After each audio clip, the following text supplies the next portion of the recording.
যে নবীর বিরুদ্ধে গালি দিলে আপনারা তাদেরকে মৃত্যুদণ্ড দিয়েছেন। এই আইন তো আজ পর্যন্ত আমার বাংলাদেশে আপনারা করেনও নাই, আর এই বিচারটা করেনও নাই। তো যেহেতু আপনারা বিচারটা করেন নাই, সেহেতু আজ বাংলাদেশের মুসলমান গর্জে উঠেছে। এই বাংলাদেশে যেমন মুজিবের সৈনিক আছে, এরশাদের সৈনিক আছে, জিয়ার সৈনিক এই বাংলাদেশে যেমন আছে, এই বাংলাদেশ দেশের প্রত্যেকটা পরতে পরতে মুহাম্মাদের সৈনিকও তো আছে। এরা তো ছেড়ে দিবে না। আপনারা আদালতে সংবিধান আইন পাশ করেন যে নবীর বিরুদ্ধে যেই কথা বলবে তার একমাত্র শাস্তি মৃত্যুদণ্ড। আইন পাশ করে বিচার করেন, তৌহিদি জনতা আইন হাতে উঠায় নেবে না। কিন্তু যদি আপনারা না করেন, ফলাফল কি দাঁড়াবে? আমাদের ইমানি জাগরণ, ইমানি চেতনা এই প্রশাসনের লোকেরা বোঝে না। সরকার আমাদের ইমানি সিম্প্যাথিটাকে উপলব্ধি করার চেষ্টা করে না। এরা মনে করে আমরা মনে হয় রাজনৈতিক দলের মতো শুধু টাকার জন্য পাগল হয়ে দাঁড়ায়। কিন্তু এটাতে জানা দরকার, রসুলের এশকার মহাব্বত আমাদের প্রত্যেকটা লৌকুপের গোড়ায় গোড়ায়, রসুল আরবি আলাইহিস সালামের মহাব্বত আমাদের হৃদয়ের ভেতরে গেঁথে আছে। এমন ভাবে আমার বাপকে যদি কেউ গালি দেয় সহ্য করতে পারবো, মাকে যদি গালি দেয় সহ্য করতে পারবো, আমাকে যদি কেউ জবাই করে গুলি করে সহ্য করতে পারবো। কিন্তু নবীর বিরুদ্ধে যে কুলাঙ্গার কথা বলবে, ও যদি থানার ওসিও হয়, এসপি ডিসিও যদি হয়, কুত্তা পিটানো হবে।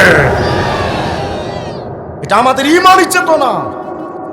এই কথা বললে আপনারা বলবেন আমরা উগ্রবাদ, তো ঠিক আছে আমি নাম্বার 1 উগ্রবাদ। আপনি আমাকে জঙ্গি বলবেন, তো ঠিক আছে আমি জঙ্গি। কিন্তু একটাই আওয়াজ, নবীর বিরুদ্ধে যেই কুলাঙ্গার কথা বলবে হয়তো মৃত্যুদণ্ড আপনারা দিবেন, নইলে এই বাংলাদেশের 16 কোটি মুসলমান তার জবাব দিয়ে দিবে। সাহাবাওয়ালা প্রেম। সিদ্দিক আকবর কেমন সাহাবী ছিলেন? আবু বকর সিদ্দিক এমন নরম মেজাজের সাহাবী, রিক্কাতুল কলব আলিয়ানু কলবান, একেবারে নরম মেজাজের সাহাবী ছিলেন আবু বকর সিদ্দিক। তাফসীর রুহুল মাআনির মধ্যে খণ্ড 9 230 নম্বর পৃষ্ঠার মধ্যে আসছে, আবু বকর সিদ্দিক রাদিয়াল্লাহু আনহু তার সামনে তার বাবা আবু কুহাফা একদিন সাব্বান নবিয়া, নবীকে গালি দিয়ে বসেছে। যেই মাত্র গালি দিয়েছে, আবু বকর সিদ্দিক তো নবীর আশেক, এত বড় আশেক, নিজের সম্পত্তি ঘরবাড়ি ছেড়ে নবীজির সাথে হিজরত করে মদিনায় চলে গেছে। সেই আবু বকর যখন তার বাপে গালি দিছে, আবু বকর সিদ্দিকের নরম মেজাজের সাহাবী মুহূর্তের মধ্যে একেবারে অগ্নিস্ফুলিঙ্গ আকারে ধারণ করেছে। এতটা রাগ হয়েছে আবু বকর সিদ্দিক, হাদিসের মধ্যে আসছে ফাসাক্কাহু আবু বকর সাক্কাতান ফাসাকাতা, এক থাপ্পড় যে মারছে বাপেরে, টাস করে জমিনে পড়ে গেছে বাপ। ফাযুকিরা যালিকা লিরাসূলিল্লাহি সাল্লাল্লাহু আলাইহি ওয়াসাল্লাম, নবীজির কাছে বিচার দেওয়া হয়েছে, নবী আবু বকর তোর বাপেরে মারছে। তো জীবনের 80 বছর টানা আল্লাহর ইবাদতে কাটায় দিল। শুধু আমল করেছেন এমন নয়, এই 80 বছরের ভেতরে লাম ইয়াসুহু তরফাত আইন, এক মুহূর্তের জন্য তারা কোনো গুনাহও করেননি। 80 বছরে শুধু আমলই করেছে। আচ্ছা কল্পনা করেন তো তাদের আমল নামায় কিয়ামতে নেকির সংখ্যা কত প্রাচুর্য হবে। শুধু তাই নয়, আদ-দুররুল মানসুর লিস-সুয়ুতির মধ্যে খণ্ড 15 335 নম্বর পৃষ্ঠা আরেকটা বর্ণনা আসে। আল্লাহর হযরতে বিশিষ্ট তাবি হযরত কাতাদা রাহমাতুল্লাহ আলাইহি বলেন, কানা ফি বনি ইসরাঈল রাজুল, বনি ইসরাঈলে একজন মানুষ ছিল। এই মানুষটা এত বেশি আমল করত, তার আমলের একটা সিস্টেম ছিল। ইয়াকুমুল লাইল হাত্তা ইউসবিহ, এই লোকটা সারা রাত তাহাজ্জুদের নামাজ আদায় করত। আর যখন সকাল হতো, সারা রাত তাহাজ্জুদ পড়ে কোন মানুষটার শরীর ক্লান্ত মুক্ত থাকবে, স্বাভাবিকভাবে ঘুম আসবে। কিন্তু এই লোকটা সারা রাত তাহাজ্জুদ পড়তেন, কিন্তু সকাল হলে সুম্মা ইউজাহিদুল আদুওয়া বিন-নাহার হাত্তা ইউমসি, সকাল হলে সন্ধ্যা পর্যন্ত আল্লাহর রাস্তায় জিহাদ করতেন। এভাবে করে 1-2 দিন না, ফাফালা যালিকা আলফা শাহর, জীবনের 1000 মাস কাটায় দিছে। জোরে কর।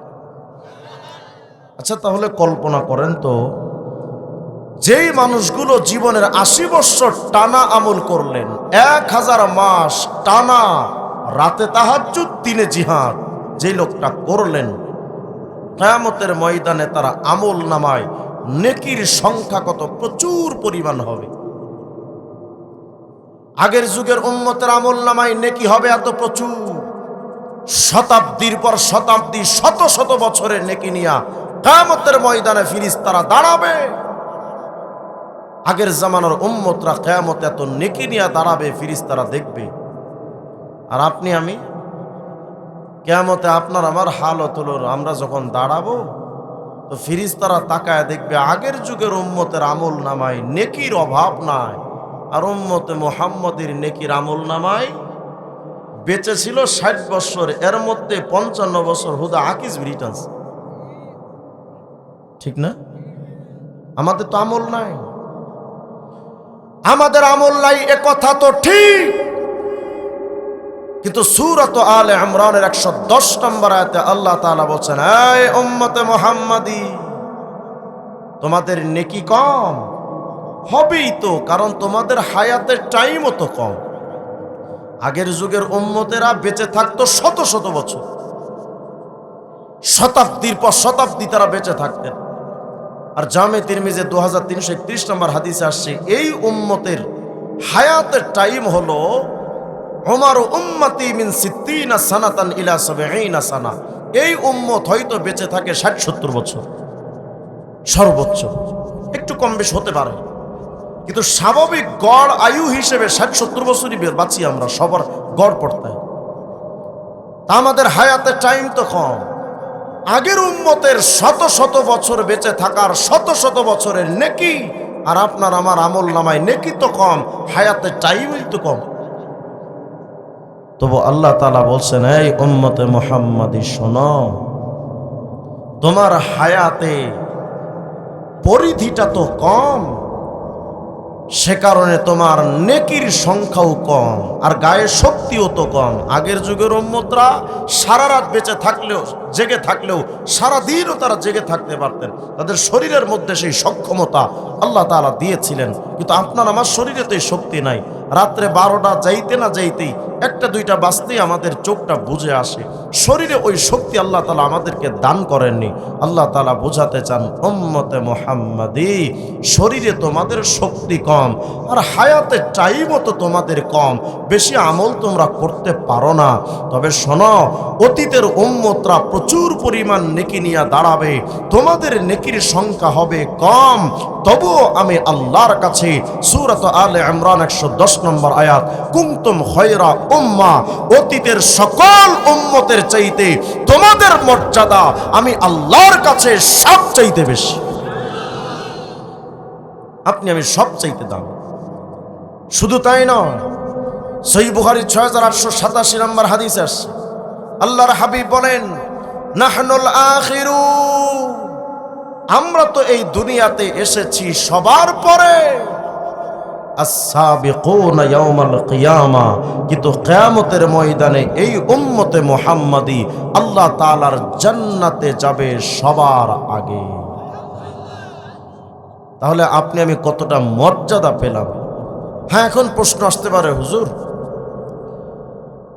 এই দুনিয়াতে যার টাকা বেশি আর ক্ষমতা বেশি সেই তো সবচেয়ে দামি মানুষ হয়, তো কিয়ামতের ময়দানে সবচেয়ে দামি হবে তো তারা যাদের আমল নামায় নেকির সংখ্যা বেশি।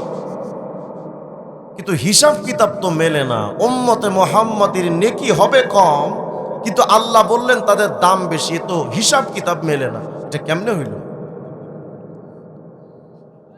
প্রশ্নটা যদি আল্লাহ রাব্বুল আলামিনকে বলেন, ও রব, আমাদের হায়াতের টাইমটা তুই কম, যে কারণে আমাদের নেকির সংখ্যা আমল নামাই কম। অতীতের উম্মতরা তো শত শত বছর বেঁচে থাকতো, তাদের আমল নামাই নেকি হবে প্রচুর পরিমাণ। ও রব্বুল আলামিন, আমাদের নেকির সংখ্যা তো কম হবে, তো আমাদের দাম বেশি, আপনি বাড়াবেন কেমনে একটু বোঝায় দেন। সূরাতুল আনআমের 160 নম্বর আয়াত আল্লাহ বলেন, উম্মতে মুহাম্মাদি, তোমাদের আমল নামায় নেকির সংখ্যা কম,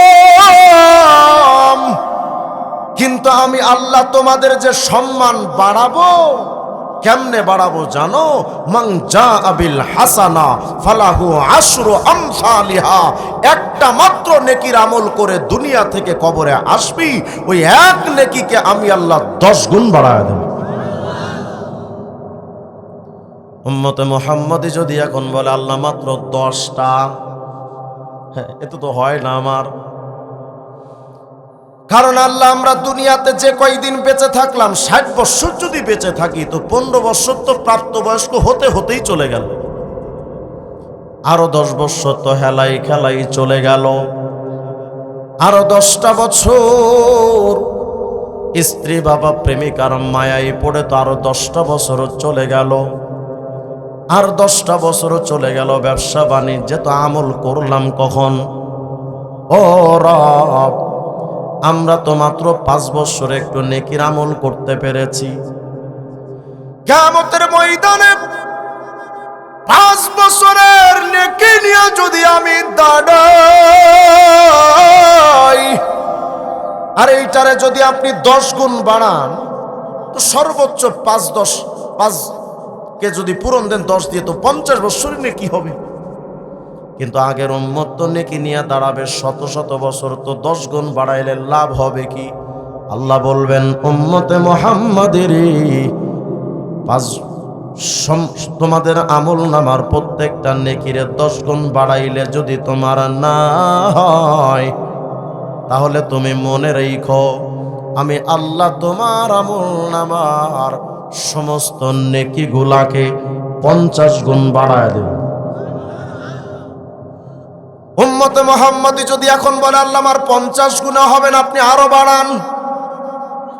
কারণ এমন উম্মত তো এই দুনিয়াতে আছে মাত্র 1 বছর আমল কইরা কবরে গেছে, সারা জীবন পুন্টামি করছে, আর জীবনের শেষ মুহূর্তে গিয়া তাবলিগ জামাতে গিয়া কোনো রকম একটু ভালো হয়েছে। আছে না এমন? 1 বছরের নেকি নিয়া যদি কবরে যায়, ও রব, একরে যদি 50 গুণ বাড়ান তো 50 বছরের নেকি নিয়া দাঁড়াবো। আগের যুগের উম্মত তো শত শত বছরের নেকি নিয়া দাঁড়াবে, তো হবে কেমনে? আল্লাহ রাব্বুল আলামিন জবাব দিবেন উম্মতে মুহাম্মাদি রে, একটা নেকি নিয়া যদি কিয়ামতে আসো, ওই এক নেকির আমি 10 গুণ বাড়াবো। যদি না হয় 50 গুণ বাড়াবো, তাও যদি না হয় এক নেকির পরিবর্তে আমি আল্লাহ তোরে 100 নেকি দান করব। উম্মত যদি বলে আল্লাহ আমার 100 গুণে হবে না, আপনি আরো বাড়ান। আল্লাহ বলবেন ঠিক আছে বান্দা, উম্মতে মুহাম্মাদি যত নেকি নিয়া কবরে হাজির হইবা, একের পরিবর্তে যদি 100 দিলেও না হয়, আমি আল্লাহ তোমার আমল নামায় প্রত্যেকটা নেকির বিনিময় 200 নেকি দান করব। উম্মত যদি কয় আল্লাহ আমার 200 নেকি তো হবে না, আপনি আরো বানান। সহিহ বুখারীর 7501 নম্বর হাদিস আল্লাহ তাআলা বলেন, কিরামান কাতিবিনকে আল্লাহ লক্ষ্য করে বলেন, এই কিরামান কাতিবিন রে, এইটা আমার উম্মতে মুহাম্মাদি, ওরা নেকির আমল করবে কম, কিন্তু শোনো এই কিরামান কাতিবিন, আমার উম্মতে মুহাম্মাদি এরা তো দুর্বল উম্মত, হায়াতের টাইমটাও এদের কম, কিন্তু এরা আমার নবী হাবিবুল্লাহ মুহাম্মাদের উম্মত। আমার মুহাম্মদকে যেমন সবচাইতে দামি নবী বানাইলাম, আমার উম্মতে মুহাম্মাদিকেও আমি আল্লাহ দামি উম্মত বানাবো। আল্লাহু আকবার বলেন। অতএব কিরামান কাতিবিন শোনো, আমার উম্মতে মুহাম্মাদি যদি একটা মাত্র নেকির আমল কইরা লয়, ওর আমল নামায় এক নেকির পরিবর্তে 100-200 না, ফাইন আমিলাহা আই আমিলাল হাসানাতাল ওয়াহিদা ফাকতুবুহা লাহু বিআশরি আমসালিহা ইলা 700 যিফিন। আমার উম্মতে মুহাম্মাদির আমল নামায় এক নেকির পরিবর্তে 50টা 100-200 না, প্রত্যেকটা নেকির বিনিময় আমার উম্মতে মুহাম্মাদিকে অন্তত 700 নেকি লেখা দাও। একে কত? 700 নেকি। উম্মত যদি এখন বলে আল্লাহ আমার 700 দিলেও হবে না, আপনি আরো বাড়ান। এমনি তো আমরা একটু চেষ্টা কোয়ালিটির না, অল্প একটু পাইলে আর একটু ধান্দা। এক সময় রাস্তার সামার ছিল, কোন রকম ভোট চুরি টুরি কইরা কোন রকম মেম্বার হইছে। এখন মনে মনে ভাবে যে শুধু মেম্বার হইলে হবে না, আমার চেয়ারম্যান হতে হবে। চেয়ারম্যান হইয়া মোটামুটি একটু হারাম টারাম খায় পেটটা যখন মোটা হইছে, মনে মনে ভাবে শুধু চেয়ারম্যান হইলে হবে না, আমাকে এমপি হতে হবে। এমপি হওয়ার পর মনে মনে ভাবে শুধু এমপি হইলেই কি হবে, আমাকে তো মন্ত্রী হওয়া দরকার। মন্ত্রী হওয়ার পর টাকলা মুরাদের মতো বিদেশিদের প্রভুত্ব পালন করে, বিদেশিদের পাঁচাটা গোলাম হয়ে আলেমদের বিরোধিতা করে, এমন মন্ত্রী এই সমাজে আছে না? না, স্বপ্ন কোনোদিন পূরণ হয় না। আগে একটা বিয়েও হয় নাই, সারা জীবন কইতে আল্লাহ একটা বিয়ে কপালে জুটায়া দেয়, বিয়েই হতো না। কোন রকম একটা বিয়ে যদি করতে পারে, এবার শালির লগেও প্রেম করে, কথা আছে না? আমাদের মানসিকতাটা এমন, অল্পে আমরা তুষ্ট হইতে পারি না। আগে হেঁটে চলতো, এখন কোন রকম একটা বাইসাইকেল হইছে, এটা দিয়ে আর হবে না, মোটর সাইকেল কিনবে। মোটর সাইকেল পেয়ে গেল, এতে এখন হবে না, এখন তাকে প্রাইভেট কার কিনতে হবে। প্রাইভেট কারেও হবে না, এখন তিনি BMW কিনবে, আরে বাপরে বাপ, পাজেরও কিনবে। আমাদের মানুষের মেজাজটাই হলো এমন, যত চাই, যত পাই তত চাই। সহিহ বুখারীর 4849 নম্বর একটা হাদিস আসছে, এই যে খাই খাই চেতনা, যত দিবেন তত চাইবেন, এই যে খাই খাই মানসিকতা, এটা জাহান্নামের স্বভাব। কার স্বভাব? কেন? কিয়ামতে আল্লাহ যখন জাহান্নামীদেরকে দিবেন, দিতে থাকবেন, দিতে থাকবেন, দিতে থাকবেন, যত দিবে জাহান্নাম ততই বলতে থাকবে আল্লাহ হাল মিন মাজিদ, আর নাই, থাকলে আরো দেন, আরো দেন, আরো দেন। আল্লাহ আমি জাহান্নামের পেটটা ভরেন, আপনি আরো দেন। আল্লাহ বলবেন এই জাহান্নাম তোরে এত দিলাম, হালিম তালাতি, তোর পেট ভরছে? কয় না আল্লাহ হাল মিন মাজিদ, আর নাই, থাকলে আরো দেন। এই যে খাই খাই চিন্তা, যত দিচ্ছেন আল্লাহ তত পাওয়ার ধান্দা, সাবধান, এটা মুসলমানদের সিস্টেম নয়, এটা জাহান্নামীদের চেতনা। আল্লাহ আপনাকে যতটুকু দিয়েছেন অতটুকু সন্তুষ্ট থাকেন। বেশি যদি চাহাত থাকে, ওই মানুষ জীবনে কোনোদিন সুখী হতে পারে না। বুঝেন নাই কথা? আল্লাহ যতটুকু দিয়েছেন এতে যদি কেউ সন্তুষ্ট হতে না পারে, অল্প তুষ্টি কানে যদি হতে না পারে, এই মানুষ 1000 কোটি টাকার মালিক হলেও ওর জীবনে কপালে শান্তি আসে না। এদিকে কথা বলে কি, এগুলো বন্ধ করেন না, বন্ধ করেন, বাচ্চাদেরকে সরায় দেন। আর যদি অল্প তুষ্টি আপনার ভেতর চলে আসে, কনাআত চলে আসে, তাহলে পান্তা পাতার কাঁচামরিচের ভেতরেও মোরগ পোলাবের স্বাদ পাওয়া যায়। গরিব মানুষ হালাল ইনকাম কইরা অল্প টাকা কামায়, তার মধ্যে দেখবেন মোরগ পোলাও না পাইলে পান্তা পাতার কাঁচামরিচের মধ্যে মজা পায়। বউ পোলাপান লইয়া কি সুখের জিন্দেগি কাটায়, আর হারাম করো, সুদ করো, ঘুষ করো, বেঈমান 10 তলা বিল্ডিং বানায়া এসি রুমের মধ্যে ঘুমাইতে যায়। এসির বাতাস তো তার হাত পা ঠান্ডা করতে পারে, কিন্তু মনের জ্বালা ঠান্ডা করতে পারে না। এজন্য ট্রেনের মধ্যে এক ভিক্ষুক একটা গান গাইতেছিল, 5 তলাতে নাই রে শান্তি, শান্তি আছে গাছতলা। 5 তলাতে নাই রে শান্তি, শান্তি আছে গাছতলায়। সেই শান্তি তুই পাইবি যদি, সেই শান্তি তুই পাইবি যদি আল্লাহর জিকির করে দেখ নিরালায়। 5 তলাতে নাহি রে শান্তি, শান্তি আছে গাছতলায়। শান্তি দেওয়ার মালিক কে? শান্তি কি টাকা দিতে পারে? কথা বলেন, ক্ষমতা দিতে পারে? যদি শান্তির টাকা আর ক্ষমতা দিতে পারত,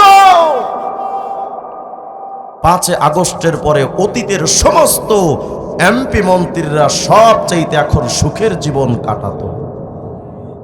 কথা বুঝেন না? সম্পদ যদি তাদেরকে দামি, সম্মানী এবং ইজ্জতওয়ালা আরামদায়ক জিন্দেগি উপহার দিতে পারত সম্পদ, 5 আগস্টের পরে অনেক মানুষ হাজার কোটি টাকার মালিক হয়েছে, কিন্তু নিজের বাড়িতে ঘুমাতে পারে না, নিজের বাড়িতে থাকতে পারে না, বউ পোলাপান নিয়ে থাকতে পারে না। বউ থাকে দেশে আর এ থাকে মামুর বাড়ি, গরুর মদ খাওয়া ইন্ডিয়া। ঠিক না? অতীতের সরকারের আমলে আমরা যারা কারাগারে গেছি, আমি তো 2 বার গেছি মামুর বাড়ি। বিশ্বাস করবেন, আমি যতদিন কারাগারে থাকছি ততদিন শ্বশুর বাড়িও থাকিনি। 2 মাস 14 দিন কারাগারে থেকেছি। একবার 2019 সালে আর একবার নিয়ে গেছে, গুম করে রাখছে 2 দিন। কোথায় রাখছে আমি নিজেও জানতাম না। ঘুমানোর জন্য একটা বালিশও হারামিরা দেয় নাই। কখন ফজর হতো কখন জোহর হতো এটাও টের পেতাম না, দিন রাত সমান। মাঝে মধ্যে আল্লাহকে বলতাম, আল্লাহ মনে হয় এখন জোহরের নামাজের সময়, তো ঠিক আছে, আল্লাহু আকবার, এভাবে নামাজ পড়ব। আল্লাহর নামের কসম, অনেক মানুষ আমাদেরকে বলতো আপনারা এত চিল্লান কেন? স্বাভাবিকভাবে একটু কবর মিজান হাসরে ওয়াজ করলেই তো চলে, এত গরম কথা কর দরকার কি? যদি জেলখানায় নিয়ে যায়। আমাদের জবাব কি ছিল জানেন? আরে মিয়া, যাদের টার্গেট আল্লাহকে পাওয়া, ওই আল্লাহ যেমন কারাগারের বাহিরেও আছে, কারাগারের ভেতরেও তো আল্লাহ আছে। পেরেশানি কিসে? আমাদের টার্গেট তো শুধু তাকে পাওয়া। আর যাদের টার্গেট হয় শুধু টাকা আর টাকা, টাকা ওদের শান্তি দিতে পারে না। দাড়ি কাইটাও পালাইতে চায়, সামারের মতো ওরে ধইরাও ঠাড়ায়। ঠিক না? তাহলে বলেন তো শান্তি দেওয়ার মালিক কে? তো দুনিয়ার একটা সিস্টেম হলো, আমরা যত পাচ্ছি তত আমাদের চাহিদা বাড়ছে। এটা দুনিয়ার ক্ষেত্রে খারাপ। কিন্তু ওয়াসাবিকু বিল খায়রাত, নেকির ব্যাপার আল্লাহ বলছেন, তোমরা প্রতিযোগিতা যদি করতে চাও তো নেকির ব্যাপারে প্রতিযোগিতা করো, দুনিয়ার ব্যাপারে নয়। আমরা এখন দুনিয়ার ব্যাপারে প্রতিযোগিতা করি, কিন্তু নেকির ব্যাপারে প্রতিযোগিতা নাই।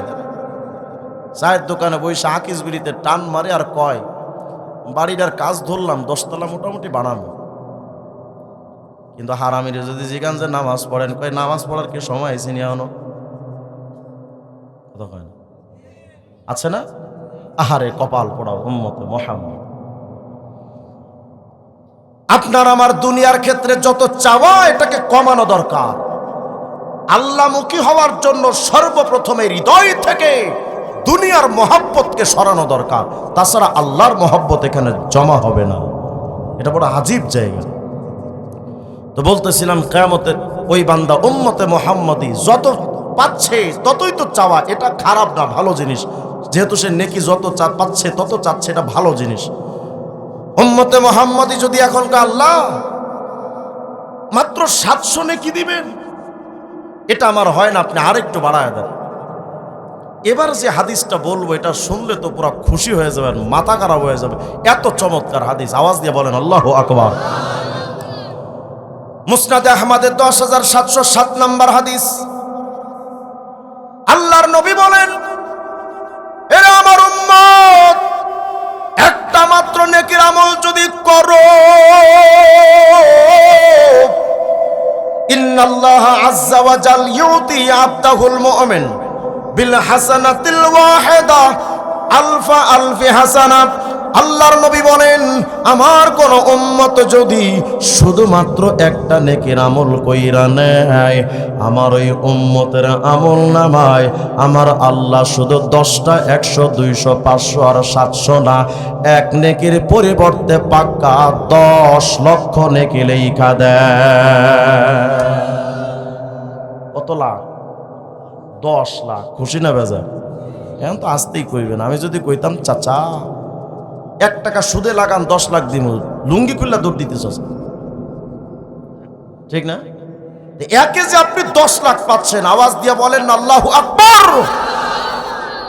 কত বেশি আমাদের নেকির দিকে ধাবিত হওয়া উচিত, যে প্রত্যেকটা আমলে নেকিতে 10 লাখ নেকি। শুধু তাই নয়, উম্মতে মুহাম্মদী যদি এখন বলে ও রব, একটা মাত্র নেকির বিনিময় আমাদের 10 লক্ষ নেকি যদি দেন, এটা তো আমাদের হবে না, আপনি আরেকটু বাড়ান। সুবহানাল্লাহ, আল্লাহ আপনি আরেকটু বাড়ায় দেন। হযরত আবু হুরায়রা রাদিয়াল্লাহু আনহু বলেন, আল্লাহর নামের কসম, মুসনাদে আহমদে 10707 নম্বর হাদিসে আসছে, ইন্নাল্লাহা আযজা ওয়া জাল্লা ইউতিহি বিল হাসানাতিল ওয়াহিদা আলফি হাসানা। উম্মতে মুহাম্মদী যদি শুধু একটা নেকির আমল করে নেয়, আল্লাহ তাআলা ওই উম্মতে মুহাম্মদীর আমল নামায় একের পরিবর্তে শুধু 10টা নয়, 50 বা 100, 200, 500 বা 700 নয়, শুধু 10 লক্ষ 12 লক্ষ নেকি নয়, প্রত্যেকটা উম্মতের নেকির বিনিময় নবী আমার বলেন, আমার উম্মতের প্রত্যেকটা নেকির বিনিময় আমার আল্লাহ 20 লক্ষ নেকি লিখে দেয়। কত লাখ? খুশি না বেজার? তাইলে তো আমল মোটামুটি না করলেও চলবে, নাকি বেশি করা দরকার?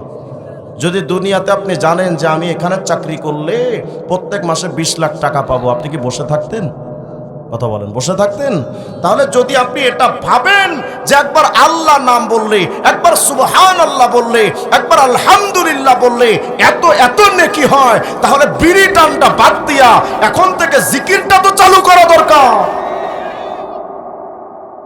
এক হাদিসের মধ্যে আসছে, বান্দা যখন শুধু একবার কয় সুবহানাল্লাহ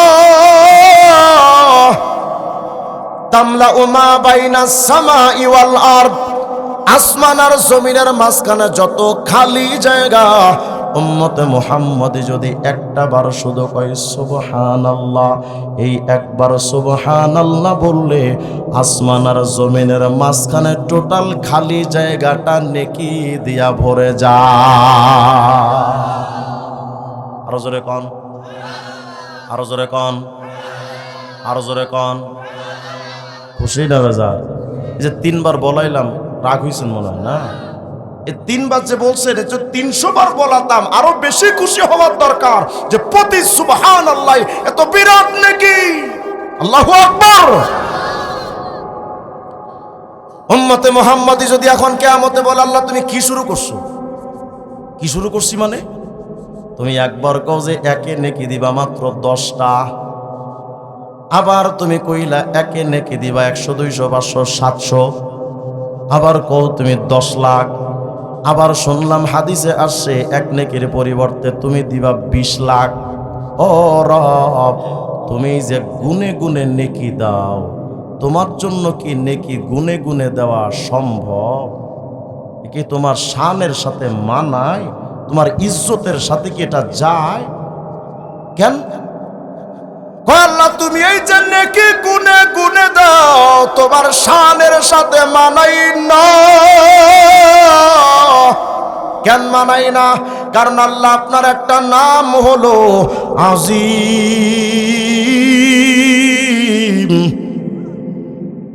যার কোনো কুল কিনারা নাই।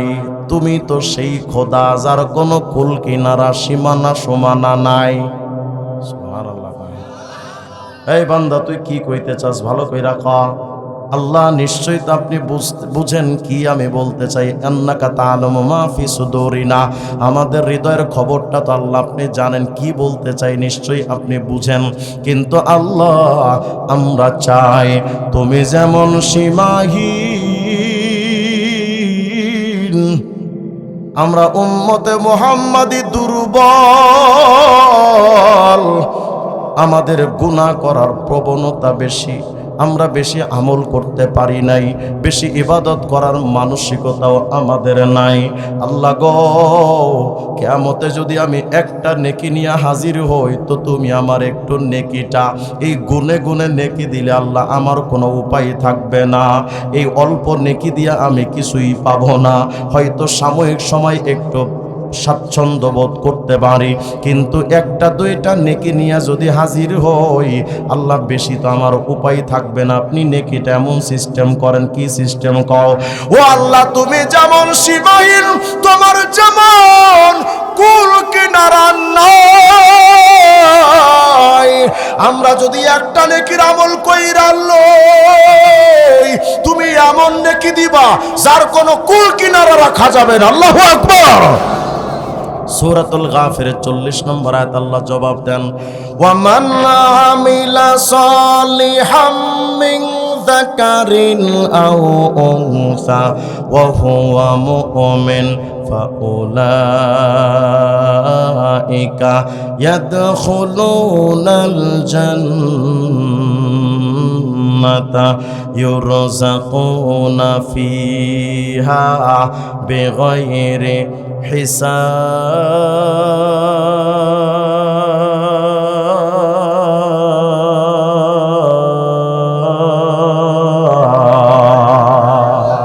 আল্লাহ বলেন, এই উম্মত মুহাম্মাদি, টেনশন করিস না, একটা মাত্র নেকির আমল করে যদি কবরে আসিস, আমি আল্লাহ ওই এক নেকিরে বাড়াতেই থাকবো, বাড়াতেই থাকবো, বাড়াতেই থাকবো, বাড়াতেই থাকবো, এত বেশি দিব তার কুল কিনারা থাকবে না।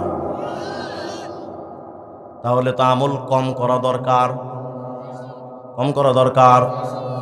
জান্নাতের মধ্যে মানুষের কোনো আফসোস থাকবে না, শুধু একটা আফসোস থাকবে, আহারে দুনিয়ার ওই সময়টা যদি আমার জিকির ছাড়া না কাটতো, যদি ওই সময়টাও আমার জিকির, আল্লাহর জিকির করার মধ্যে সময়টা কেটে যেত, তাহলে আমি আল্লাহর কাছে আজকার বহুত প্রতিদান পেতাম। হায় রে কপাল পোড়া মুরব্বী, ৬০-৭০ বছর আপনার জিন্দেগি চলে গেছে, আজও পর্যন্ত আপনি নামাজ পড়েন, আজও পর্যন্ত আপনার মাথায় টুপি নাই, আজও পর্যন্ত আপনার বিবেকটা জাগ্রত হচ্ছে না যে আমার একটা আল্লাহর দিকে মনোনিবেশ করা দরকার। রাগ করেন না বাজান, আমি যদি প্রশ্ন করি আপনাদের, গত 1 বছরে আল্লাহর জিকির করেছেন কয়জন? হয়তো কয়েকজন মানুষের হাত উঠবে, অসংখ্য মানুষ এখানে এমনও পাওয়া যাবে গত বৎসরের পুরা বৎসর সে আল্লাহর জিকির করার একটু সময়ও পায় না। এই কোরআনে কারীমটা খুলে দেখার সময় হয়নি। আপনি আমি কেমন মুসলমান? অত সেই জবানটা দিয়া প্রতিদিন কমপক্ষে 20টা 50টা গালি চলে, আছে না নাই? যতটা গালি এই জবান থেকে চলে, আহারে আফসোস ততটা জিকির এই জবান দিয়ে চলে না। এই জবানটা দিয়া যত মিথ্যা কথা বলো, ততবার মালিকের জিকিরের সময় হয় না। এই জবান দিয়া তো কত শিল্পীর গান আপনারা গান, কিন্তু এই জবানটা দিয়া ততবার যদি মালিকের জিকির করতেন, আল্লাহ বলে, বান্দারি তুমি যখন আমাকে ডাকো, উযকুরুনি ফাযকুরুনি আযকুরুকুম, তুমি যখন ডাকো আমি আল্লাহ সাথে সাথে জবাব দেই, লাব্বাইক আমার বান্দা, কি বলতে চাও? আমি আল্লাহ তো হাজির।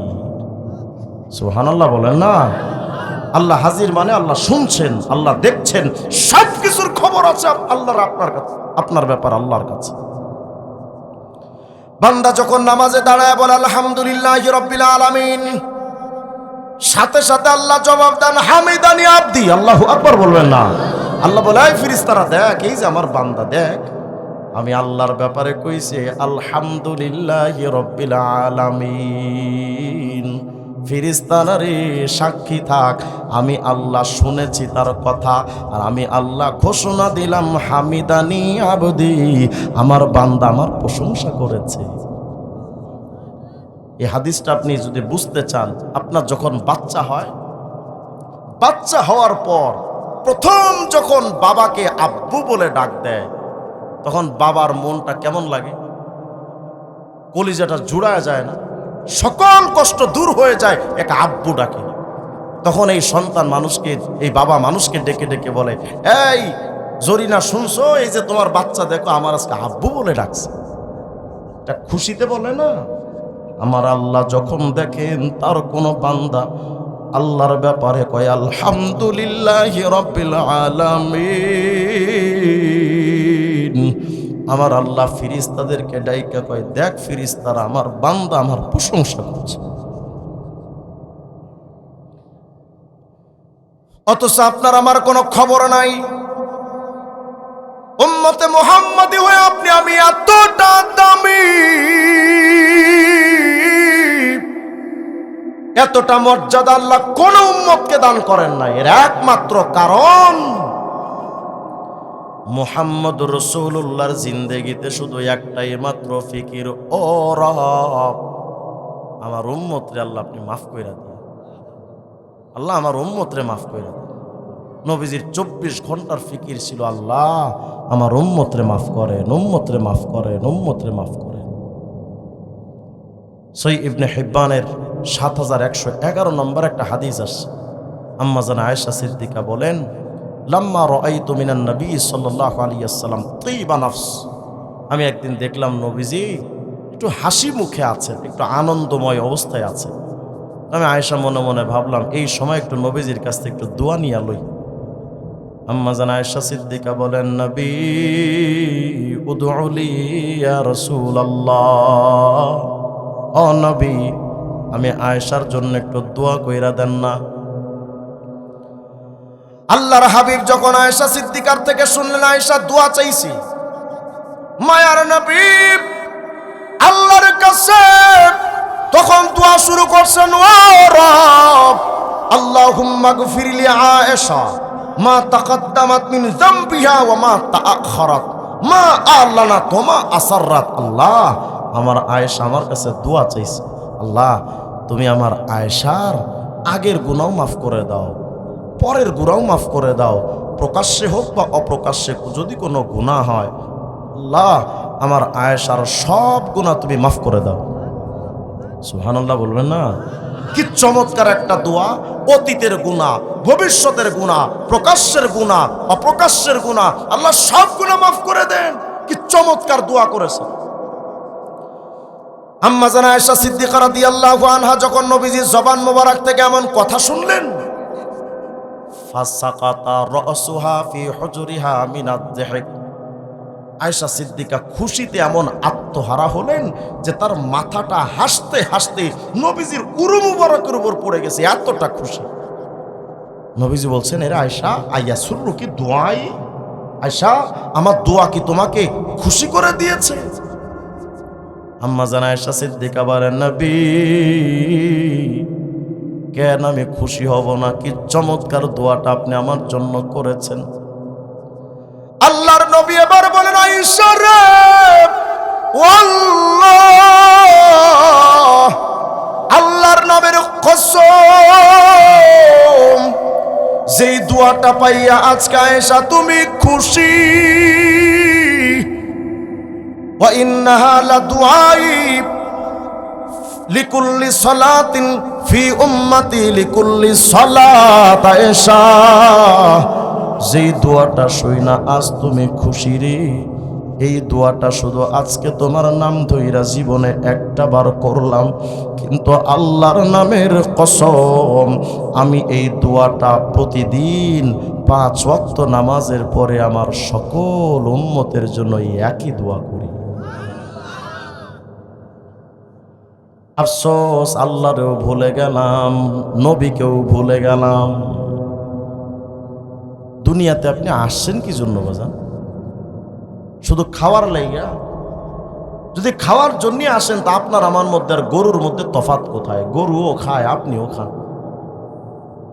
যদি ঘুমানোর জন্যই দুনিয়াতে আসলাম তা আপনার মধ্যে আর আমার মধ্যে আর গাধার মধ্যে তফাৎ কোথায়? গাধা তো একদিন ঘুমাইলে 24 ঘন্টা 48 ঘন্টা পার হয়ে যায়, ঘুম থেকে ওঠে না। যদি আপনার আমার দুনিয়াতে আসার মূল কারণ যদি শুধু এটাই হয় যে আমি ইনকাম করব, গাড়ি বাড়ি করব, অট্টালিকা করব, তো মুসলিমদের মধ্যে আর আপনার আমার মধ্যে তফাৎ কোথায়? ঠিক না?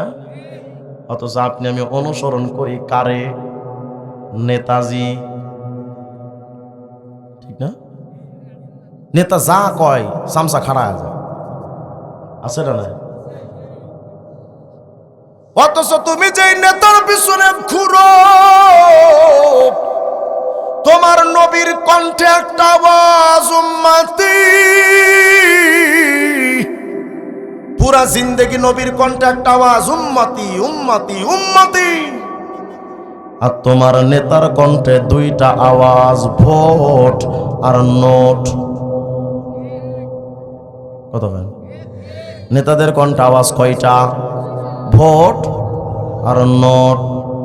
ভাবতেছেন হুজুর আমার নেতা কিন্তু আপনি যেমন কন এমন না, খুব ভালো নেতা, যখন কথা কয় মনটা জুড়ায়া যায়, এটাই তো নেতাদের চরিত্র, মুখে মিষ্টি অন্তরে বিষ, তারই নাম পলিটিক্স।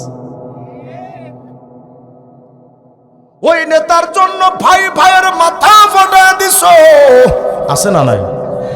সন্তান বাপের মাথা ফাটাই নেতার জন্য। রাগ কইরেন না, আমি একটা কথা কই আপনাদের। গত সরকার আমলে আমি তো কারাগারে গেছি, আপনারা তো এখানে হয়তো দুই একজন হয়তো থাকতে পারেন গেছে। তো যেহেতু কারাগারে আমি গেছি, ওই সরকারের প্রতি রাগ আপনার চাইতে আমার কম না বেশি? বেশি না? আমি আমার ওই জায়গা থেকে নিরপেক্ষ আন্দাজে একটা কথা বলতে চাই। অপরাধ করেছে নেতারা, অপরাধ করেছিল নেতারা, কিন্তু তাদের এই এলাকায় যদি কোনো লোক থাকে এমন যে বেশি বুঝে টুঝে না, সমর্থন করছে, এখন ওই নেতারা ভেগে যাওয়ার পর আপনি যে ঘরটা ভেঙে দেন,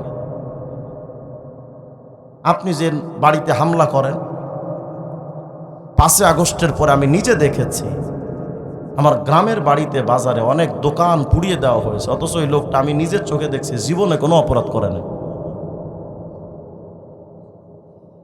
এমন হালত আপনাদের এই এলাকায় নাই, সম্ভবত নাই। অসংখ্য দোকান জ্বালিয়ে দেওয়া হয়েছে। কেন জ্বালালেন কেন আমাকে বলেন? হয়তো আপনাকে কোনো নেতা হুকুম করেছিল জ্বালা, নেতার খুশিতে আপনি জ্বালায় দিলেন, অথচ আপনার বিবেকী কি একটু জাগ্রত হয় নাই? এই দোকান থেকে তো শুধু ওই লোকটার আহার জুটতো না, এই দোকানটা থেকে তার অসুস্থ বাপ মায়ের 2টো ঔষধ জুটতো, তার মাসুম বাচ্চার 2 মুঠো আহার জুটতো। কেন পুড়ায় দিলেন? নেতারা আমাদেরকে শিখায় দেয়, স্লোগান দিবি, আমার নেতার কিছু হলে জ্বলবে আগুন ঘরে ঘরে। ওই ঘরগুলো তোর নেতা হারামজাদা বানায় রাখছে আগে। কেন পুড়ালেন? সরকারের উপর রাগ করে সরকারি অফিস জ্বালায় দেন। অফিসগুলো কি তোর বাপে বানায় রাখছে? এই সরকারি সম্পত্তির প্রত্যেকটা টাকার মালিক এই বাংলাদেশের 18 কোটি জনগণ। সরকারি সম্পত্তির মালিক কি হাসিনা? কথা কয় না, খালেদা? আপনি পোড়ায় দিলেন যে। সরকারের উপর রাগ হইলে তার সাথে আপনি বোঝাপড়া করেন, সরকারি অফিস চালাবেন কেন? যারা সরকারি 1 টাকা নষ্ট করেন, মনে রাখেন কিয়ামতের ময়দানে 18 কোটি মানুষের কাছে আপনাকে জবাব দিতে হবে। ভাবতেছেন আওয়ামী লীগের দালাল না? ভাবলে ভাবেন, কিন্তু আপনি আমার কথার জবাব দেন। যদি কোনো ব্যক্তি যেই স্টাইলে অপরাধ করেছে তার সাথে আপনার ফাইটটা সেই স্টাইলে হতে পারে, এর থেকে তো আপনি বেশি অতিরিক্ত করতে পারেন না। কেন করছি আমরা এগুলো? নেতারে খুশি করার জন্য? আফসোসের সাথে আজকে আমাদের বাংলাদেশের মুসলমানদের বলতে হয়, এরা এখন নেতার এতটা পাঁচটা গোলাম হয়েছে, পরিচয় দেয় আমি মুজিব সেনা, আমি জিয়ার সৈনিক। আরে ছাতা পাতা রাখো মিয়া, তুমি জিয়ার সৈনিক আর মুজিবের সেনা। আল্লাহর জমিনে মুহাম্মদ আরবির দুনিয়াতে আগমনের পর আমি এরশাদের সৈনিক হতে পারি না, জিয়া আমার আদর্শ হতে পারে না, মুজিব আমার আদর্শ হতে পারে না, আমার একমাত্র আদর্শ মুহাম্মদ আরবি আলাইহিস সালাম। কারে তুমি আদর্শ বানিয়েছ? কারে আদর্শ বানাচ্ছেন আপনি? তোমার জিয়া তোমাকে জান্নাতে লয়ে যাইব গা? কথা কয় না। হ্যাঁ, অবশ্যই তারা দেশের জন্য অনেক কিছু করেছেন, আমরা তাদের সম্মান করি, তাদের জন্য দোয়া করি। তারা আমাদের দেশের মানুষের স্বাধীনতার জন্য যা করেছেন তার জন্য আমরা তাদের মহব্বত করি, দোয়া করব, ঠিক, সব ঠিক আছে। কিন্তু আমার আদর্শ তো লেলিন হবে না, Karl Marx, Mao Tse-tung, Abraham Lincoln, Zia Ershad আর Mujib, Einstein, Newton, Maxwell, Charles Darwin, Aristotle, Ibn Sina আর বিদ্যাসাগর আর রবীন্দ্রনাথ ঠাকুর আর কাজী নজরুল এগুলো আমাদের আদর্শ না। আমার আদর্শ একমাত্র মুহাম্মদ রাসূল, তিনি আমার আদর্শ। কিয়ামতের ময়দানে যে নেতার পেছনে আপনি দৌড়ান দুনিয়াতে, যখন বিপদে পড়ে যাবেন নেতাজির কাছে দৌড়ে আসবেন, নেতা বিপদে পড়ে গেছে একটু বাঁচান। নেতা কয় আমি নিজেই তো শান্ত, নাফসি নাফসি করে কুল পাই না, তোরে বাঁচামো কেমনে? চাচা আপন জান বাঁচা। নেতাই তো নাফসি নাফসি করবে। ওই সময় ইয়াউমা ইয়া'আদ্দুস যালিমু আলা ইয়াদাইহি ওয়া ইয়াকুলু ইয়া লাইতানি ইত্তাখাযতু মা'আর রাসূলি সাবিলা ইয়া ওয়াইলাতা লাইতানি লাম আত্তাখিয ফুলানা খলিলা। কিয়ামতের ময়দানে ওই সময় চামচারা আফসোস করে বলবে, আহারে এই কুলাঙ্গারটারে যদি আমি নেতা না বানায়া, যদি আমার নবীকে আমি নেতা বানাইতাম, নবীকে যদি আমি আদর্শ বানাইতাম, তাহলে আজকে আমার কপাল কতটা ভালো হইতো। হাত দুটো কামড়াবে আর আফসোস করবে, আল্লাহ নবীর সাথে যদি একটু সুসম্পর্ক তৈরি করে নিতাম, আজ আমার কপালটা ভালো হয়ে যেত। কিন্তু কিয়ামতে আফসোস করে লাভ কি? বাংলাদেশের মানুষ যারা আওয়ামী লীগ করে, মুজিবের বিরুদ্ধে কথা কইলে শরীরে আগুন জ্বলে যায়, হ্যাঁ? জিয়ার বিরুদ্ধে কইলে শরীর রক্ত টকবক করে ফোটে, কিন্তু নবীর বিরুদ্ধে কথা কইলে ওর কোনো কিছুই গরম হয় না। কথা কয় না। যদি নবীজির অপমান শোনার পর আপনার শরীরের মধ্যে জ্বালা পোড়া শুরু হয়ে না যায়, তো মনে রাখবেন আপনি উম্মত নামের মুনাফিক। কি মুনাফিক? আমাদের বাংলাদেশে বিভিন্ন সময় নাস্তিক্যবাদ নবীরে গালি দেয়। প্রশাসন এটা নিয়ে বেশি মাথা ঘামায় না, সরকারেরও মাথা ঘামানো নাই, কোন রকম আইনা কারাগারে ঢুকা কদিন পরে আবার ছেড়ে দেয়, মনে হয় যেন খালাস হয়ে গেছে, সব বিষয় সমাধান হয়ে গেছে।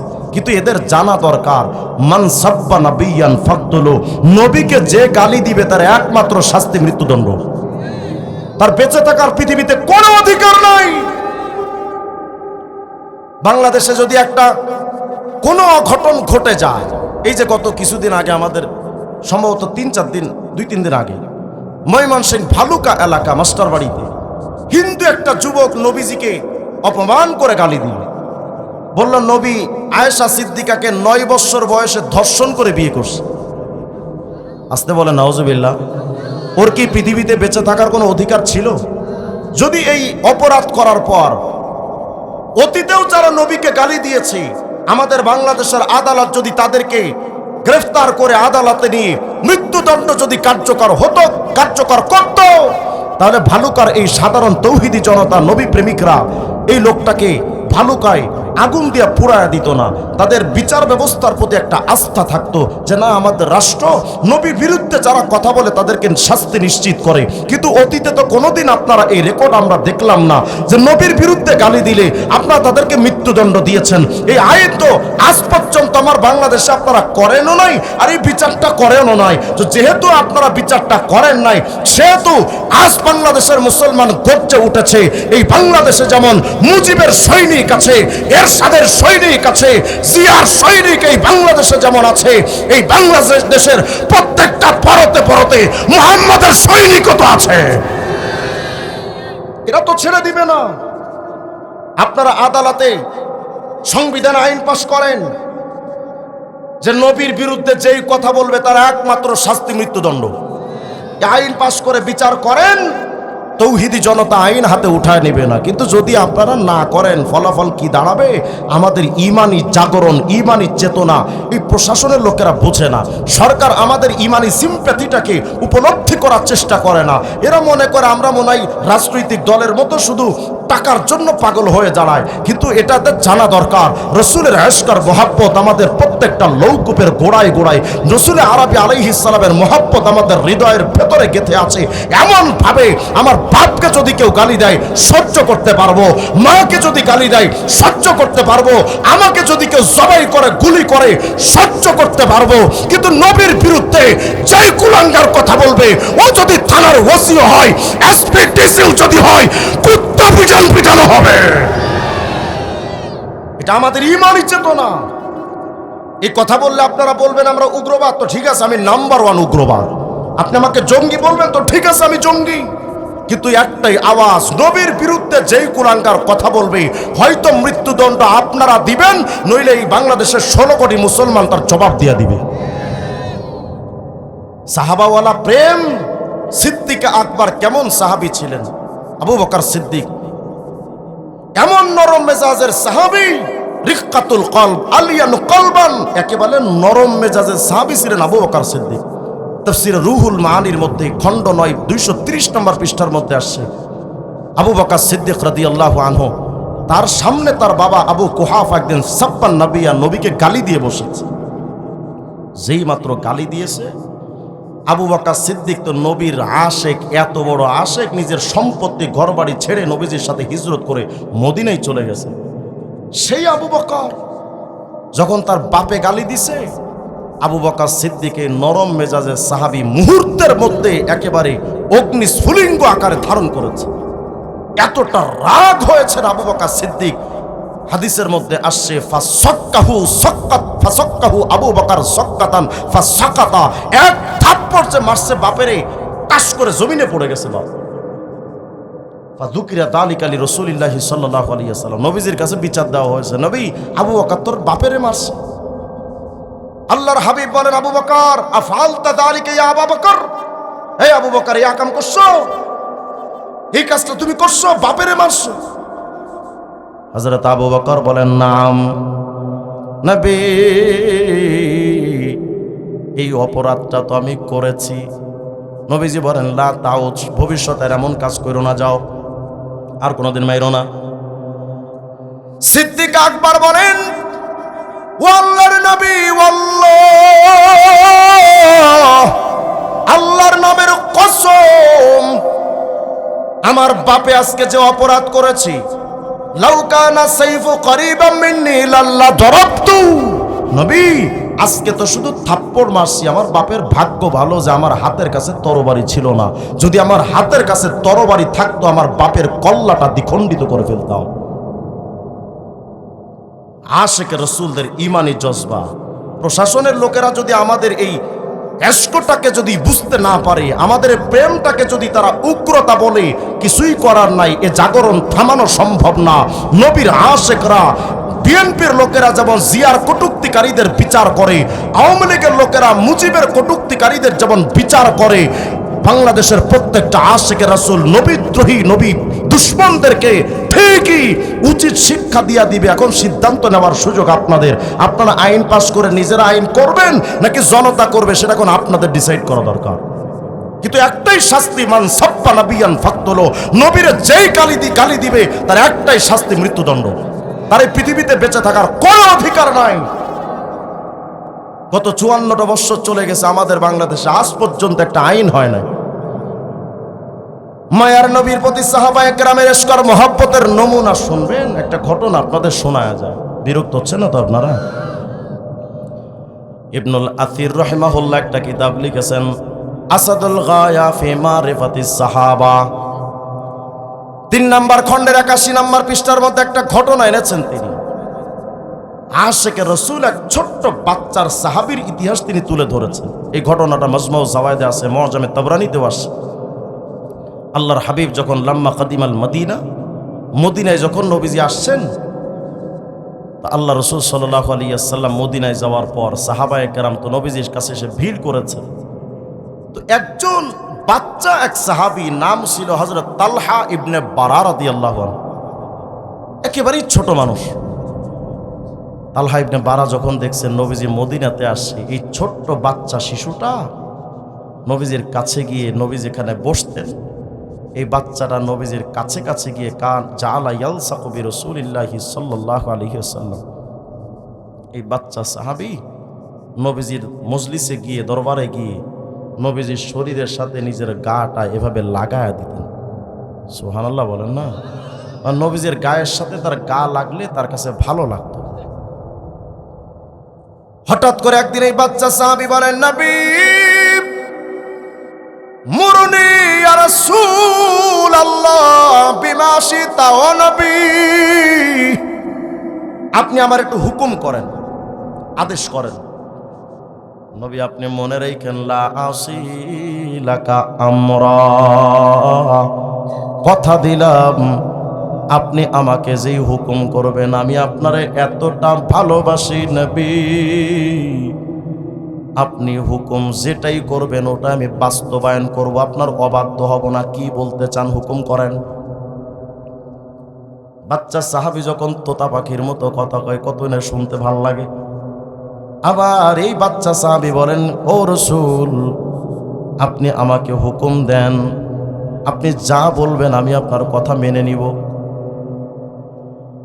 আল্লাহর হাবিব বলেন, তালহা রে সত্যি কি বুঝে শুনে বলছো? নবীজি আপনি একটু বইলাই দেখেন না। এবার নবীজিও ঠাট্টা কইরা তারে বললেন, যাও যাও ফাকতুল আবাক, তালহা তুমি তোমার আব্বারে গিয়ে হত্যা করো তো দেখি কেমন পারো। মায়ার নবী যখন তালহা ছোট্ট বাচ্চা সাহাবীরে বলছেন, তালহারি নিজের বাপকে হত্যা করো, এই ছোট্ট মাসুম শিশু বাচ্চা সাহাবী নিজের বসা থেকে দাঁড়ায় গেছেন। ফাওয়াল্লাহ ফাজআলা মুআল্লিয়ান লিয়াফআল, এই সাহাবী নিজের জায়গা থেকে সাথে সাথে দাঁড়ায় গিয়ে একটা দৌড় মারছে বাপের হত্যা করার জন্য। আল্লাহু আকবার বলবেন না? আল্লাহর নবী যখন দেখলেন সর্বনাশ, সে তো বাচ্চা পোলাপান কি জানি কি কইরা ফেলায়, আল্লাহর হাবিব বলেন, এই তালহা কি দাঁড়াও, কই যাও? তালহা বলেন, নবী গো আপনি না আমাকে বলেছেন যে আমার বাপের কল্লাটা আনার জন্য, তো নবী আমি আমার বাপের হত্যা করার জন্য যাচ্ছি, আপনি না বলেছেন। কেমন জানি তালহা এ কথা বোঝাতে চান, ও পয়গম্বর আপনি জানেন আমি আপনারে কতটা ভালোবাসি নবী, আমার ভালোবাসার নমুনা পেশ করতে গিয়ে এভাবে আমি আপনাকে বুঝাই, আমার বাপের কল্লার চাইতে আপনার হুকুম আমার কাছে অনেক দামি। আপনি আমাকে বলেছেন বাপের হত্যা করার জন্য, নবী গো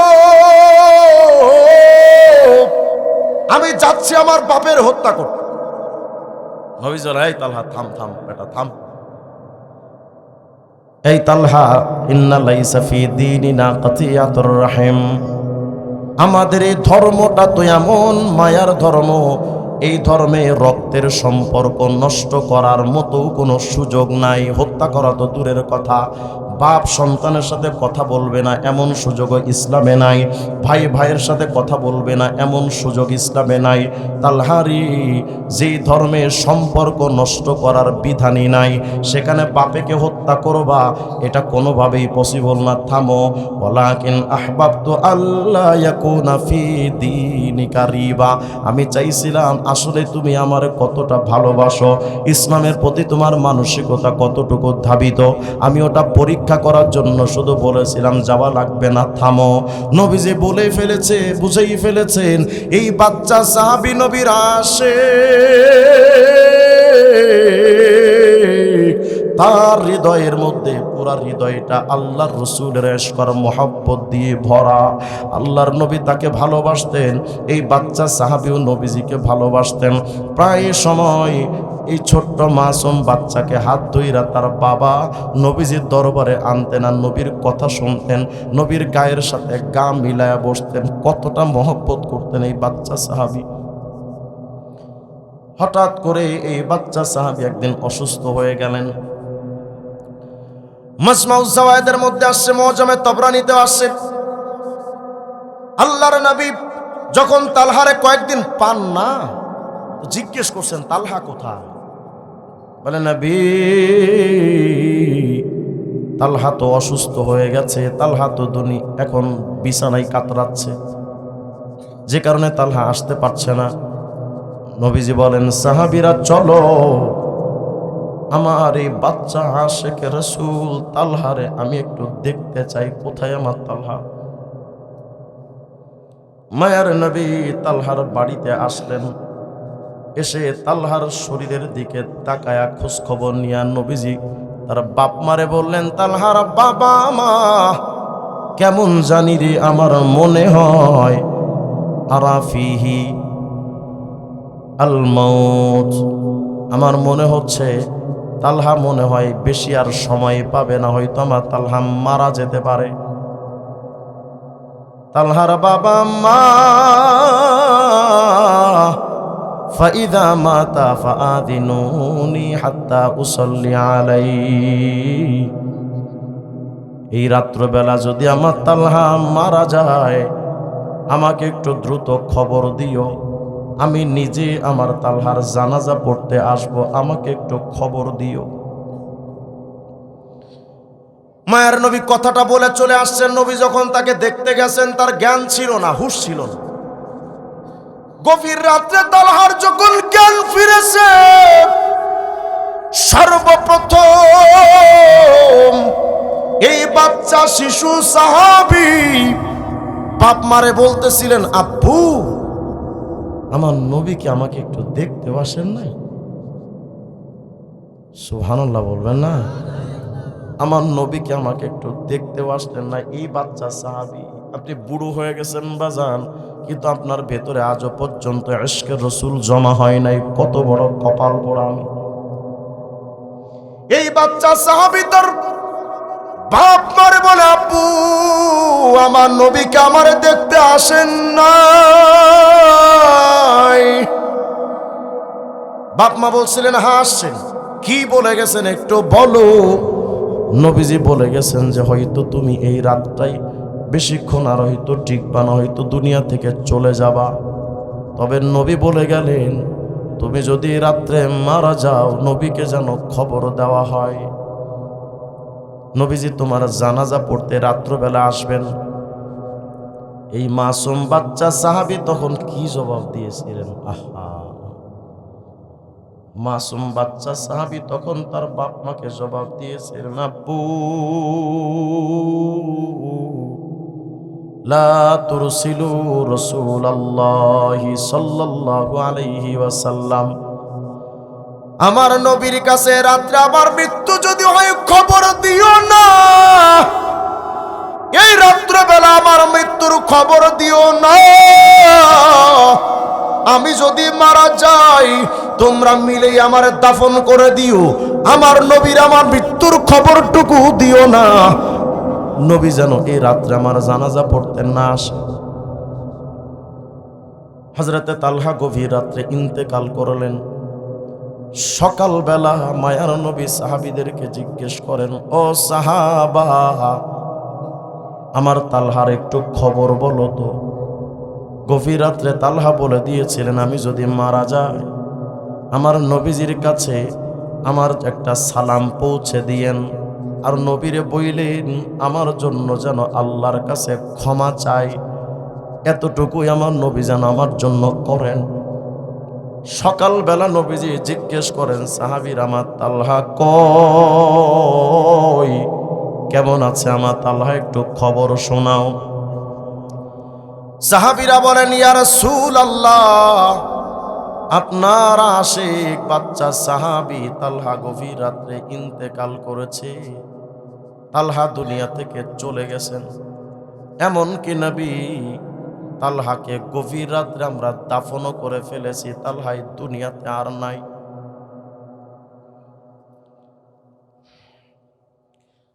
মায়ার নবী তালহার মৃত্যুর খবরটা শুনে যার পর নাই তিনি ব্যথিত হলেন।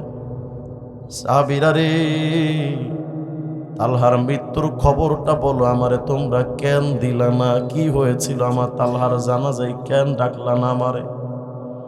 সাহাবীরা বলেন, নবী, ওই তালহা আপনার এত বড় আশিক সাহাবী,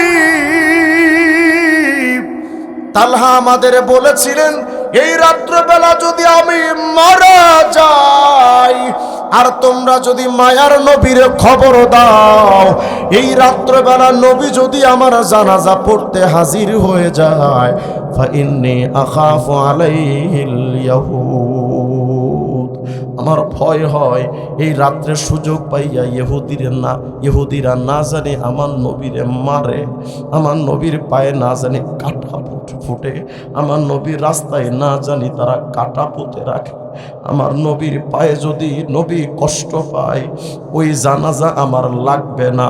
আমার জানাজা পড়তে এসে মায়ার নবীর পায়ের মধ্যে শরীরে আহত হবে, এটা আমি নিতে পারবো না।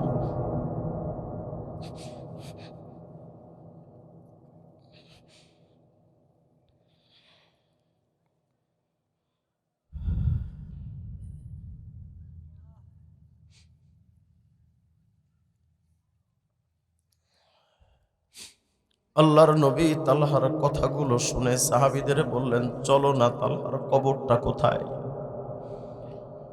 তালহার কবরস্থানে মায়ার নবী আসলেন, এসে দাঁড়ালেন। ওয়াসাফফান নাসু মাহু, নবীজির সাথে সাহাবারাও দাঁড়ালেন। মায়ার নবী এবার আল্লাহর কাছে দোয়া করছেন, ও রব, এই যে আমার তালহা আমাকে বড় ভালোবাসতো, আমার আশেক ছিল, ওরে তো আমি শেষবারের মতো দেখতেও পারলাম না। ও আল্লাহ, তার জানাজাটাও আমি পড়তে পারলাম না। এতটা আশেক ছিল, আমার উপরে হামলার ভয়ে তার জানাজায় আমাকে শরীক হতেও দিল না। মালিক, এই তালহা আজকে দুনিয়া থেকে বিদায় হয়ে গেল। কিয়ামতের ময়দানে আমি তো আমার তালহার সাথে মোলাকাত হবে। ওই কিয়ামতে যখন আমি তালহার সাথে আমার দেখা হবে, আমি শুধু একটা দৃশ্য দেখতে চাই, তাযহাকু ইলাইহি ওয়া ইয়াযহাকু ইলাইহি। আমি দেখতে চাই কিয়ামতে আল্লাহ তুমি আমার তালহার দিকে তাকায়া তাকায়া হাসবা, আর আমার তালহাও তোমার দিকে তাকায়া মুচকি মুচকি হাসবে। ওই দৃশ্যটা আমি দেখতে চাই। মুরব্বী বাজান, 70-80 বছর বয়স হয়ে গেছে, আর বেশি লম্বা কষ্ট দিব না আপনাদের শীতের রাত। তবে 60-70টা বছর চলে গেল, আজ পর্যন্ত হৃদয় নবীর প্রেম জায়গা হলো না। যদি বলেন হুজুর আমি আমার নবীকে ভালোবাসি, তো ভালো যদি বাসেন দাড়ি কাটেন কেমনে? ভালো যদি বাসেন মাথা থেকে টুপিটা ফালান কেমনে? ভালোই যদি বাসেন নবীজির সুন্নাতি পোশাক আপনার শরীরে নাই কেন? কেন আপনি খাওয়াটা নবীর সুন্নাত তরিকায় খান না? কেন আপনি ঘুমানোর সময় নবীর তরিকায় ঘুমান না? জানি নবীজিকে ভালোবাসার দরকার আছে না? যদি বলি ভাই একটু দাড়ি টুপিটা রাখেন, পাঞ্জাবিটা গায়ে দেন, এই মুসলমানদের কণ্ঠের আওয়াজ থাকে, হুজুর দাড়ি টুপি পাঞ্জাবি গায়ে দিলে তো লজ্জা লাগে।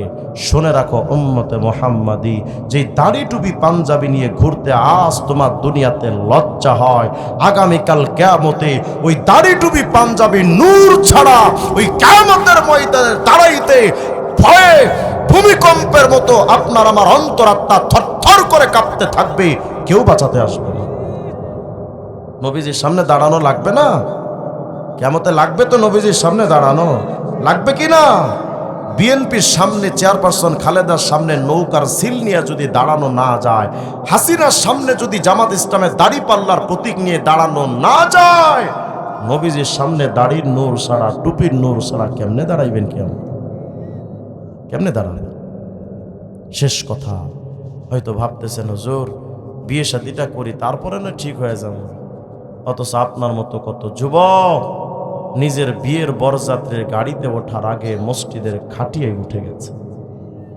এই যে হাদি ভাই চলে গেল দুনিয়া থেকে, এই শুক্রবারের আগের শুক্রবার রাত সকাল 10টার সময় সে বেঁচেছিল। সে জানতো না যে আমার এত বড় দুর্ঘটনা ঘটবে। মানুষের হায়াত মৌতের কথা বাজান কিছুই বলা যায় না। হঠাৎ বুকে ব্যথা, হসপিটালে নেওয়ার আগেই তো শেষ। এখানেই তো কত বাবা বসে আছে নিজের সন্তানকে নিজের হাতে কবরে রেখেছে, নাই? যদি না থাকেন তো বাস আমার দিকে তাকান, আমি এমন এক হতভাগা বাবা, আমি আমার নিজের বাচ্চার জানাজা আমি নিজে পড়িয়েছি। আমার বাচ্চার লাশ আমার নিচে কবরে রেখেছে। এই তো হায়াত। আমার বাচ্চাটা মারা গেছে 2021 সালে, কারাগারে যাওয়ার 15 দিন আগে। আজ পর্যন্ত আমার বাচ্চার কবরের পাশে আমি মাত্র 3 বার যাওয়ার সুযোগ পেয়েছি।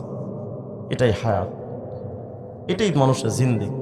আমার সময় হয় না যাওয়ার মতো। মুরব্বী, যাদের জন্য, যে বিবির জন্য স্ত্রীর কথায় মুখে দাড়ি কাটছে, যে প্রেমিকার জন্য যুবক দাড়ি কাটো, আল্লাহর নামের কসম করে বলি, তোমার মরার পর প্রতিদিন তোমার আপনজন তোমার কবরের পাশে গিয়ে একটু খবরও নেবে না যে বাবা তুই কবরে কেমন আছিস। কেউ খবর নেই।